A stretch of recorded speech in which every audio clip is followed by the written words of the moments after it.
Movie शुरू होती है। एक लड़की आयरिस से बड़ी मजे के साथ मॉल में शॉपिंग कर रही थी। तभी उसकी नजर एक लड़का जोश पर जाती है। दरअसल वो भी उसे ही देख रहा था और पहले ही नजर में दोनों को एक दूसरे से प्यार हो जाता है और इसी के बाद से वो दोनों एक साथ रहने लग गए थे। इन्हें साथ रहते रहते काफी दिन गुजर गए। एक दिन जोश उसे अपने साथ एक ट्रिप पर लेकर जाता है। वो जगह जोश के दोस्त का घर था जहाँ सभी दोस्त इकट्ठा हो रहे थे। बहुत ही जल्द दोनों उस लोकेशन पर पहुंच चुके थे। इनकी मुलाकात जोश की एक दोस्त से हुआ जो किसी वजह से आयरिस को पसंद नहीं करती थी। ये दोनों जब अंदर आए तो उस घर के मालिक इनके दोस्त को देखते हैं जो काफी अमीर था। असल में वो एक माफिया भी था और इसी ने ही इन सब को अपने घर आने की दावत दी हुई थी। यहीं पर हम एक लड़के पैट्रिक और उसके दोस्त को देखते हैं जो दोनों भाइयों एक दूसरे से बहुत ही प्यार करते थे। अब वो लड़के होकर प्यार आखिर कैसे कर सकते थे, इसका जवाब हमें आगे पता चलने वाली है। खैर, ऐसे ही मिलते जुलते रात हो गई। ये सारे के सारे लोग बड़े मजे से खूब सारा ड्रिंक करते हैं और साथ में इन्होंने डांस भी किया और खूब मौज मस्ती की। अगली सुबह आयरिस और जोश दोनों घर के पास नदी के बारे में बातें करने लग गए। आयरिस उसे कहती है कि चलो क्यों ना वहाँ चलते हैं, बहुत मजा आएगा। जोश कहा कि तुम चलो, मैं तब तक नहा कर आता हूँ। वो अकेले ही नदी किनारे जाकर खड़ा हो जाती है। उसने जब अपने जेब में हाथ डाला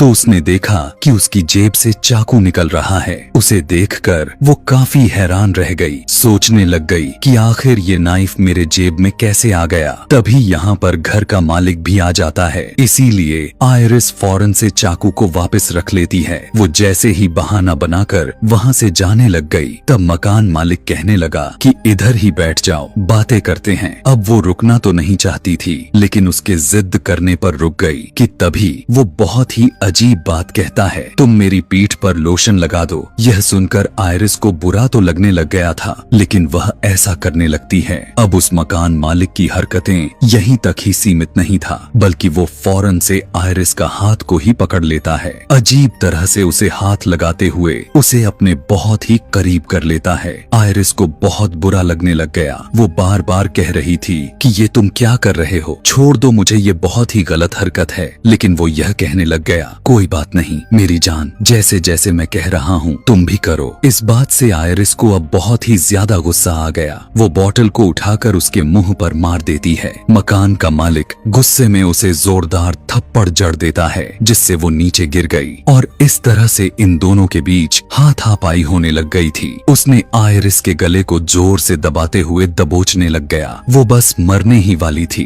अपने बचाव में आयरिस उसी चाकू को उसके गर्दन में घोंप देती है जिससे मौके पर ही उसकी मौत हो जाती है। कुछ देर के बाद हाथ में चाकू लिए खून में सनी हुई आयरिस अपने दोस्त के पास आई। कहने लग गई कि मैंने उसे मार डाला और मैं ऐसा करना तो नहीं चाहती थी। उसने मेरे साथ जबरदस्ती करने की कोशिश कर रहा था, फिर मेरी जान लेने वाला था। जोश भी उसके पास आकर कहता है कि शट डाउन बंद हो जाओ और उसके ऐसा कहते ही आयरिस बंद हो जाती है। उसके शट डाउन होते ही ये लोग उसे चेयर से बांध देते हैं जिससे हम समझ पाते हैं कि आयरिस कोई इंसान नहीं बल्कि वो तो एक रोबोट है, एक ह्यूमनाइड रोबोट जो एक इंसान जैसा दिखने वाले रोबोट्स होते हैं। अब पैट्रिक का दोस्त जोश कहता है कि ये तो एक मशीन है, आखिर ये कैसे किसी की जान ले सकती है और ये खतरनाक भी नहीं है। जोश ने कहा कि तुम फिलहाल के लिए यहाँ से जाओ, मैं इससे बात करता हूँ और सब कुछ समझा देता हूँ। अब जोश उसे एक बार फिर से चालू करता है। आयरिस अभी भी काफी घबराई हुई थी। वो बार बार एक ही बात किए जा रही थी कि मुझे माफ कर दो प्लीज, मैंने ये जानबूझकर नहीं किया। जोश कहता है कि तुम्हें उसकी जान नहीं लेनी चाहिए थी, वो तुम्हें कुछ नहीं कहता। जानती हो क्यों? क्योंकि तुम कोई इंसान नहीं हो बल्कि एक रोबोट हो। यह सुनकर आयरिस काफी चौंक जाती है क्योंकि आज से पहले उसे इस बारे में कुछ नहीं पता था। कहने लग गई कि ऐसा कैसे हो सकता है, अगर मैं रोबोट हूँ तो फिर मैं सब कुछ महसूस कैसे कर सकती हूँ? इस पृथ्वी के सभी चीजों को मैं समझती हूँ। तुम्हारे लिए फीलिंग, इमोशंस, जज्बात के साथ साथ तुमसे प्यार करती हूँ। हमने बहुत सारे वक्त एक साथ गुजारे हैं और बहुत ही ट्रिप्स पर हम साथ में जा चुके हैं। इस पर जोश कहता है कि तुम सिर्फ एक मशीन हो और जो ये सारी चीजें तुम करती रहती हो वो तुम्हारे प्रोग्राम्स हैं, यादें हैं जो तुम्हारे सिस्टम में डाले गए हैं। अब यहाँ से सीन को उस टाइम में लेकर जाया जाता है जब रोबोटिक कंपनी वाले पहली बार आयरिस को जोश के घर लेकर आए हुए थे। कंपनी वालों ने उससे कहा हुआ था कि ये रोबोट कोई आम रोबोट नहीं बल्कि ये बिल्कुल इंसान ही है। इंसानों जैसे ही जज्बात रखती है। तुम बस जल्दी एक बार उसके साथ प्यार दोस्ती बना लो, फिर ये हमेशा तुम्हारे साथ रहेगी, तुमसे प्यार करेगी। जब आयरिस का सिस्टम पूरी तरह से एक्टिवेट हो जाता है तो जोश जाकर उसके सामने बैठ जाता है। आयरिस ने जब जोश को देखा तो उसके साथ प्यार वाला लिंक बना ली थी, जिसका मतलब था कि इस कहानी के शुरुआत में जो हमने प्यार वाला सीन को देखा हुआ था वो असल में हुआ ही नहीं था। वो तो बस आयरिस की यादों में डाला गया था और इस तरह से इनके प्यार का रिश्ता बना हुआ था। आयरिस उससे प्यार करती है। उसे लग रहा था कि उन्होंने बहुत सारा टाइम एक साथ गुजारा है, लेकिन ऐसा तो नहीं था क्योंकि इन्हें मिले हुए बस एक ही हफ्ते तो हुए थे। लेकिन यादों की वजह से आयरिस को यही लगता है कि मैं कई सालों से जोश के साथ रह रही हूँ। जोश उसे यह भी बताता है कि तुम्हारी आंखों से जो पानी निकलकर बाहर आते हैं वो आंसू नहीं हैं, बल्कि एक नॉर्मल पानी है, क्योंकि तुम्हारे अंदर में एक टैंकर लगाया हुआ है। जब तुम दुखी होती हो या फिर इमोशनल होती हो तो पानी अपने आप ही निकलने लग जाते हैं। यह सारी बातों को सुनकर आयरिस कहने लगी कि मैं चाहे जो भी हूँ लेकिन मैं फिर भी तुमसे प्यार करती हूँ। यह कहकर वो रो भी रही थी। तभी यहाँ पर जोश की दोस्त भी आ जाती है और पूछने लग गई कि तुमने अभी तक इसे बंद नहीं किया। यह सुनकर आयरिस को पता लग गया था कि ये सभी उसे बंद करने वाले हैं। अपने दोस्त से बात करने के लिए जोश उसे एक कमरे में लेकर जाती है। उनकी बातों से पता चला कि यह सारा प्लान इन्हीं लोगों ने बनाया हुआ था। दरअसल वो जानबूझकर इस घर के मालिक को मरवाकर उसका सारा पैसा खुद लेना चाहते थे। जोश कहता है कि हमारा रास्ता साफ है, मैं कंपनी के आने से पहले आयरिस को रिस्टार्ट कर दूंगा, यानी उसकी यादों को शुरू से शुरू कर दूंगा। वो अब तक का सब कुछ भूल जाएगी और हम उस पर ही इल्जाम लगा देंगे। इधर आयरिस को वही नाइफ जिससे वो माफिया पर अटैक करके उसे मारा था नीचे गिरा हुआ मिलता है। उसे लेने के लिए वो चेयर को खिसकाते हुए उस तरफ जाती है और फिर नीचे गिरकर चाकू को लेने की कोशिश करती है, लेकिन उतने ही देर में यहाँ पर जोश आ गया और जब वो आयरिस के करीब जाने लगा तो वो चाकू से उसकी गर्दन पर वार कर देती है, जिससे वो जख्मी होकर नीचे गिर गया। आयरिस खुद को चेयर से छुड़ाते हुए जोश का फोन को लेकर घर से बाहर आ गई और जंगल की तरफ भाग जाती है। जोश की दोस्त उसे बस देखते ही रहे, कुछ कर नहीं पाते। पैट्रिक के दोस्त को भी पता चल चुका था कि आयरिस के जेब में चाकू जोश ने रखा हुआ था। जोश उसे बताता है कि यह सब हमारा ही प्लान था और अब अगर कंपनी के आने से पहले हमने उसे नहीं पकड़ा तो हम सभी फंस जाएंगे। वो एक पेन ड्राइव को सामने रखते हुए कहता है कि इसकी मदद से मैं आयरिस में चेंजिंग कर सकता हूँ और उसे पूरा बदल सकता हूँ, लेकिन इसके लिए हमें उसे पकड़ना ही होगा। अब जोश पैट्रिक के दोस्त को भी पैसे दिखाता है जिनके लिए इन्होंने घर के मालिक की जान ली। जोश ने सभी को बताया कि इन पैसों को 3 हिस्से में बांटेंगे, एक मेरा दोस्त का और एक तुम्हारा, जिन पैसों को हम आपस में ही बांट लेंगे। इस पर पैट्रिक का दोस्त कहने लग गया कि 3 ही नहीं बल्कि 4 होंगे। पैट्रिक को तुम आखिर कैसे भूल सकते हो, वो मेरे साथ है और उसे भी तुम्हें हिस्सा देना ही पड़ेगा। जोश कहने लग गया कि नहीं, मैं यह तो बिल्कुल भी नहीं करने वाला, हिस्से तो बस 3 ही होंगे। यह सुनकर उसका दोस्त जाकर पैट्रिक को शट डाउन कर देता है। वो फौरन से बंद हो गया। मतलब कि पैट्रिक भी कोई इंसान नहीं बल्कि वो भी एक रोबोट ही है। जोश की दोस्त उसे बताती है कि यहाँ टोटल $12 मिलियन हैं, जिनमें से $4 मिलियन हम तुम्हें देने वाले हैं। तुम्हें बस हमारे साथ मिलकर आयरिस को ढूंढना है, इसमें तुम नहीं फंसोगे। वो मान तो गया लेकिन कहने लग गया कि गन मैं अपने पास ही रखूंगा क्योंकि आयरिस बहुत ही खतरनाक है। जिसके बाद वो पैट्रिक को भी दोबारा से स्टार्ट कर देता है। उधर हम देख पाते हैं कि आयरिस जंगल में भागते हुए काफी अंदर तक पहुंच चुकी थी। जोश का फोन उसके पास तो था, जो कि अच्छी बात यह भी थी कि उसे उस फोन का पासवर्ड पता था। फोन को खोलते हुए डिवाइस कंट्रोल में जाकर अपने सेटिंग्स को बदलना शुरू कर देती है। उसे इंटेलिजेंस वाला ऑप्शंस दिखाई दी, शरीर का दिमाग का, जो कि 40% दिखा रहा था, लेकिन उसे बढ़ाते हुए 100% कर लेती है, यानी कि अब उसका दिमाग सभी के मुकाबले में काफी तेज काम करेगा। ऐसा करते ही उसके अंदर बदलाव हो चुका था। वो चारों दोस्त जंगल के अंदर तक आ गए थे। जोश कहता है कि हमें 2 टीम बनाकर अलग अलग जाकर आयरिस को ढूंढना होगा, क्योंकि इस तरह से हम बहुत ही आसानी से उसे ढूंढ भी लेंगे। और अब ये लोग अलग अलग होकर आयरिस को ढूंढना शुरू कर देते हैं। आयरिस जब पैट्रिक और उसके दोस्त को देखती है तो फौरन से एक पेड़ के पीछे छुप जाती है और उनकी बातें सुनने लग जाती है। पैट्रिक का दोस्त उसे बताता है कि जोश और उसके दोस्त ने बहुत ही गलत किया।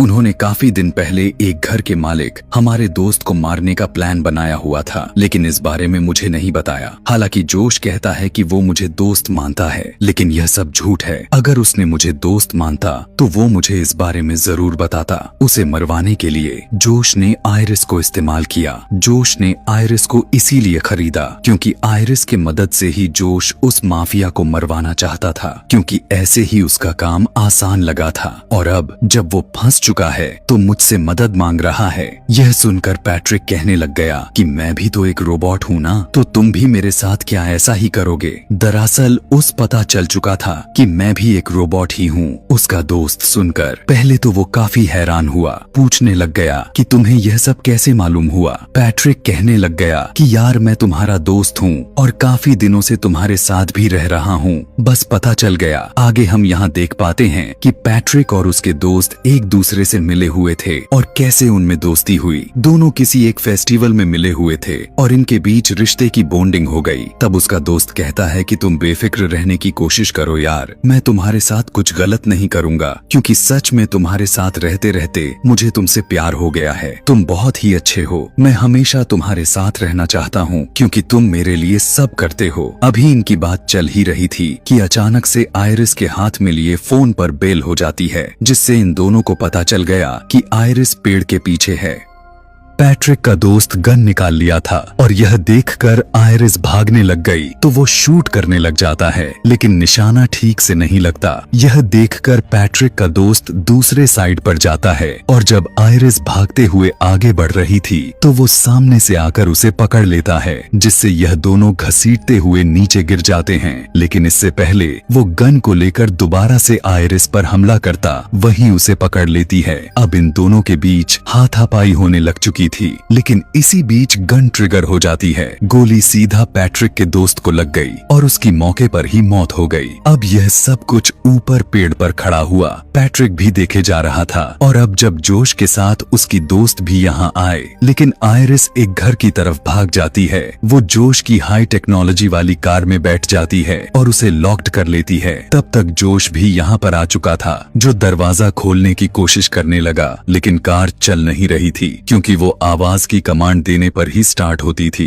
आयरिस ने जब अपने आवाज में गाड़ी को चलने के लिए कहा तो वो मैच नहीं करती। उसके पास वक्त कम था क्योंकि जोश कांच को तोड़ने लग गया था। अब आयरिस अपना दिमाग लगाती है। वो सेटिंग्स में जाकर अपनी आवाज को बदलकर जोश जैसा बनाने लग जाती है। जल्द ही उसके जैसा आवाज बनकर मैच हो गई और गाड़ी स्टार्ट हो जाती है और आयरिस यहाँ से भाग गई। लेकिन यहाँ पर जोश का भी दिमाग काम कर गया। वो फौरन से घर के अंदर आया। घर के मालिक का फोन को लेकर पुलिस में रिपोर्ट यह कर देता है कि मेरी गाड़ी चोरी हो गई है। जैसे ही रिपोर्ट रजिस्टर्ड हुआ, गाड़ी एक रोड के किनारे आकर अपने आप ही बंद हो जाती है। फिर जोश उसी फोन से अपने फोन पर कॉल लगाया और जब आयरिस ने फोन को उठाया तो जोश कहने लग गया कि प्लीज तुम घर वापस आ जाओ, मैं सब कुछ ठीक कर दूंगा। अब क्योंकि तुम एक रोबोट हो तो तुम्हें कोई सजा नहीं मिलेगी, और अगर तुम्हें इस बात का दुख भी हो रहा है तो कोई बात नहीं, मैं तुम्हारे अंदर बदलाव कर दूंगा जिससे तुम सब कुछ भूल जाओगी और हम फिर से एक साथ रहने लग जाएंगे। इस पर आयरिस कहने लग गई कि नहीं, बिल्कुल भी नहीं, अब मैं दोबारा से तुम पर भरोसा करके गलती नहीं करने वाली। तुमने तो घर के मालिक को मारने के लिए मुझे इस्तेमाल किया है। जंगल में पैट्रिक और उसका दोस्त बातें कर रहे थे और मैंने उनकी सारी बातें सुन ली हैं। अब मैं यहाँ से कहीं दूर चली जाऊंगी और दोबारा कभी भी लौट कर तुम्हारे पास नहीं आऊंगी, क्योंकि मैं भी जीना चाहती हूँ। अब जैसे ही कॉल कट हुआ, जोश भागते हुए पैट्रिक के पास पहुंचा। वो उसकी दोस्त का फोन लेकर पैट्रिक में चेंजिंग करने लग गया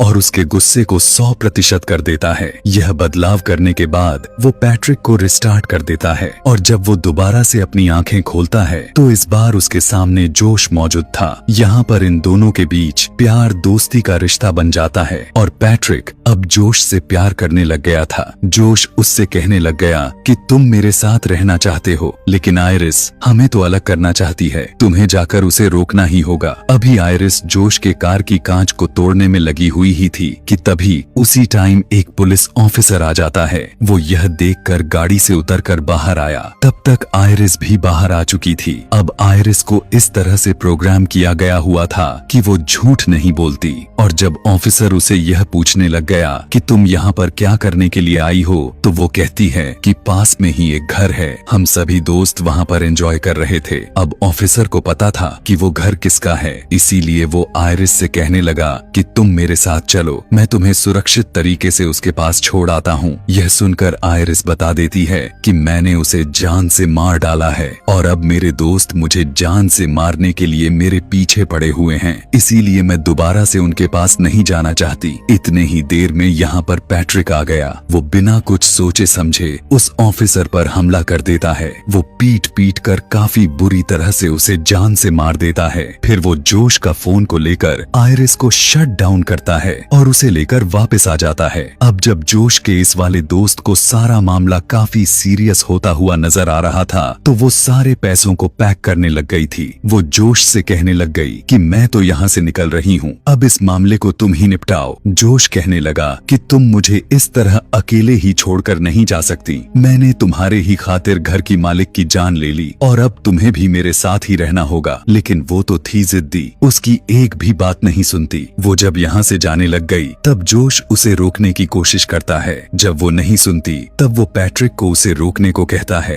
अब क्योंकि पैट्रिक के अंदर बस गुस्से की आग जोश ने भर दी थी, इसलिए वो उसे रोकने के लिए उसके पीठ में चाकू को घुसा देता है, जिससे वो बुरी तरह से जख्मी हो गई और काफी तेजी से उसका खून निकलने लग गया और बहुत ही जल्द उसने अपना दम तोड़ दिया। अब उसकी लाश को ठिकाने लगाने के बाद जोश फिर से आयरिस को दोबारा से स्टार्ट करता है, लेकिन उसने आयरिस के हाथ को चेयर से बांधे थे, इसीलिए अब वो चाहकर भी कुछ नहीं कर सकती थी।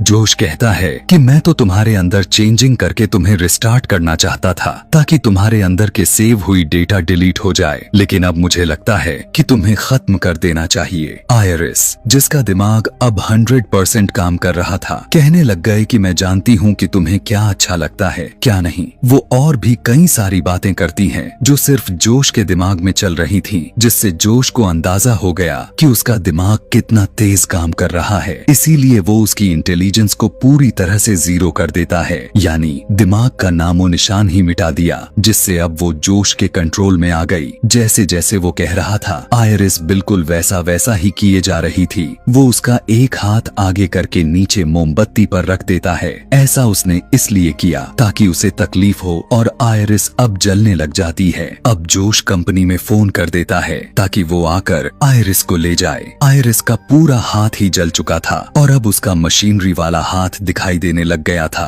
और अब वो पैट्रिक को कहकर आग बुझवा देता है। फिर उसके कहने पर गन हाथ में लेकर अपने सर पर रख लेती है और जब वो गन की ट्रिगर दबाने को कहा तो वो खुद को शूट भी कर लेती है, जिससे अब वो पूरी तरह से खत्म हो जाती है। कुछ टाइम के बाद जब रोबोटिक कंपनी वाले लोग आयरिस को लेने के लिए आते हैं तो वो उन्हें झूठी कहानी सुना देता है। गवाही के तौर पर उसने पैट्रिक का रूप पुलिस वाला बना दिया था। वो जोश के हाँ में हाँ मिलाए जा रहा था, इसीलिए कंपनी वाले उसकी बातों पर यकीन कर लेते हैं। लेकिन वर्कर कहने लगा कि सच जो भी है वो तो हम पता लगा ही लेंगे, क्योंकि फ्रॉड से बचने के लिए हमने हर रोबोट के अंदर एक डिवाइस लगाई होती है जिसमें सब कुछ रिकॉर्ड होता रहता है। और अच्छी बात तो यह है कि डिवाइस रिकवर हो सकती है क्योंकि गोली सर में लगी हुई है, जबकि रिकॉर्ड करने वाली डिवाइस तो पीछे कमर में लगी हुई है। यह सुनने के बाद तो जोश के अंदर की बेचैनी बढ़ने लग गई थी, क्योंकि डिवाइस रिकवर हो गई तो उसकी असलियत सभी के सामने आ जाएगी। खैर, कंपनी वाले आयरिस को अपने वैन में डाल देते हैं और उसे ले जाकर उस रिस्टार्ट के प्रोसेस पर लगा देते हैं।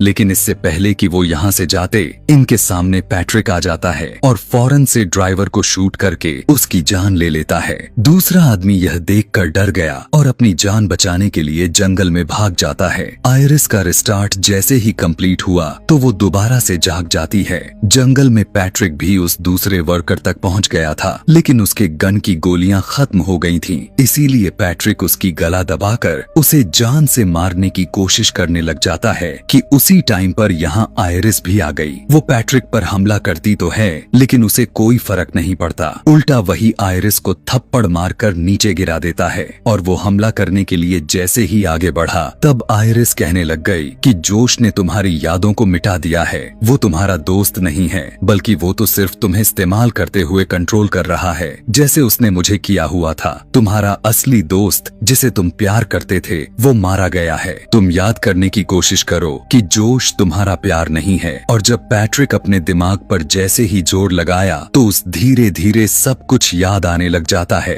कि हाँ, सच में मेरा दोस्त जिसे मैं प्यार करता था उसकी तो मौत हो गई है। वो इस सदमे को बर्दाश्त नहीं कर पाता और खुद अपनी ही जान ले लेता है। अब आयरिस कंपनी के दूसरे वर्कर से कहने लग गई कि मुझे तुम्हारी मदद चाहिए। तब वर्कर ने उसके अंदर वैसा चेंजिंग्स कर डाला जैसा वो चाहती थी। फिर आयरिस जोश के पास चली गई। वो अपने फोन के जरिए उसे बंद करने की कोशिश करता है, लेकिन अब वो बंद ही नहीं हो रही थी, क्योंकि वर्कर ने आयरिस के अंदर बदलाव कर दिया था। चेंजिंग्स के बाद अब उसे कोई कंट्रोल नहीं कर पाएगा। इस बात से आयरिस को खुशी होती है। अब सीधा आयरिस जोश पर गन तान देती है। जोश उसे कहता है कि तुम मुझे नहीं मारोगी क्योंकि तुम मुझसे प्यार करती हो ना। अब यह कहानी एक नया मोड़ ले लेती है, क्योंकि एक बार फिर से आयरिस जोश की बातों में आ चुकी थी, लेकिन वो उस पर हमला कर देता है। वो काफी बुरी तरीके से उसे उठा कर इधर उधर मारने फेंकने लग गया। फिर वो उसे पकड़कर कहता है कि तुम्हें कैसे कंट्रोल करना है मैं अच्छे से जानता हूँ। उसके हाथ में आयरिस के लाई हुई गन थी और इस बार वो आयरिस को वहाँ मारने वाला था